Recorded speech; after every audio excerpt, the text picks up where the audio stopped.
Tous ceux qui ont eu la chance d'approcher le président ne pouvaient être que frappés par son affabilité, sa gentillesse, sa politesse.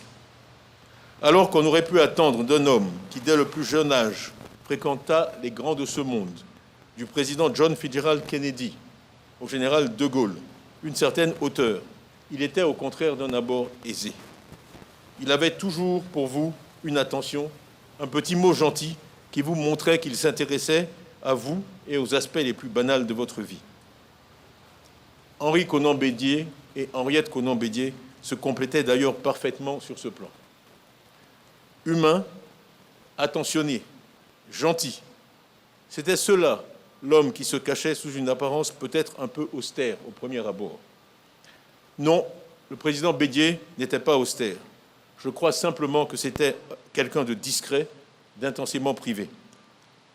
La famille était une chose extrêmement importante pour lui. Il adorait son épouse, ses enfants, ses petits-enfants, qui sont tous ici ce matin et que je salue avec déférence et affection. Le président Bédier était un père et un grand-père modèle, et je crois que rien ne le rendait plus heureux que de se retrouver au milieu des siens à Daoukro. Le président Bédier était doté d'une intelligence exceptionnelle, c'est connu de tous. Mais il savait allier de manière totalement unique à ses facultés intellectuelles peu communes, une expérience elle aussi peu commune. Il avait eu accès à de hautes responsabilités si jeune que quand je travaillais sous ses ordres dans les années 90, il avait une connaissance quasi parfaite, absolument encyclopédique de l'histoire économique de la Côte d'Ivoire depuis notre indépendance. Quel que soit le dossier dont vous parliez avec lui, du cacao au café ou à l'huile de palme, en passant par la commercialisation des produits agricoles, les routes, les barrages, l'hydraulique rurale, l'exploration pétrolière et gazière, onshore ou offshore, la construction d'écoles ou de centres de santé, il savait absolument tout sur la question.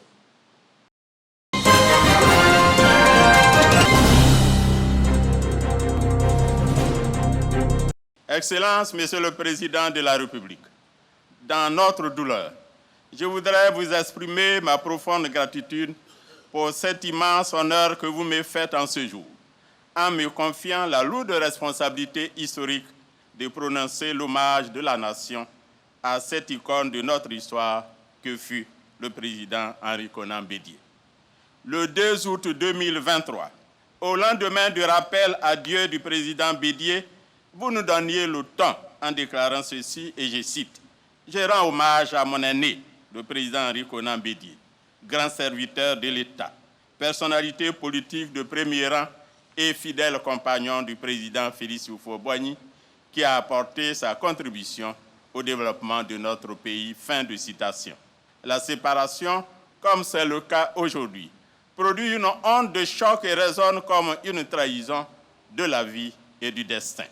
Mais le propre du destin n'est-il pas de se réaliser au détriment de notre simple volonté humaine? La nation tout entière aujourd'hui, par votre très haute volonté, Excellence, Monsieur le Président de la République, rend hommage à celui que vous avez rencontré, à celui que les Ivoiriens ont rencontré, à celui dont l'histoire singulière a rencontré celle de la Côte d'Ivoire, son pays, et qui est devenu une partie de chacun d'entre nous, appartenant donc à notre mémoire collective.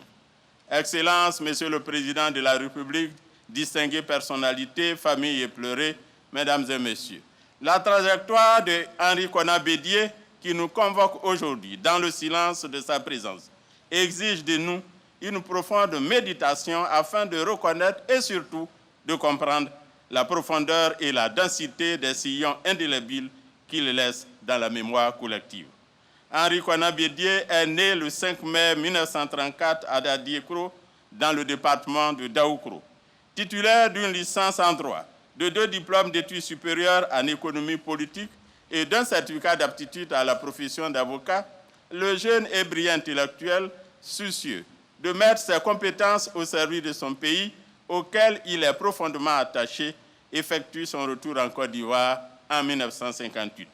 Il y assume, dès la même année, les responsabilités de directeur de la Caisse de prévoyance sociale et des prestations familiales. En 1961, alors qu'il n'a que 27 ans, HKB comme on l'appelle affectueusement, est nommé en qualité de premier ambassadeur de la Côte d'Ivoire indépendante aux États-Unis et au Canada.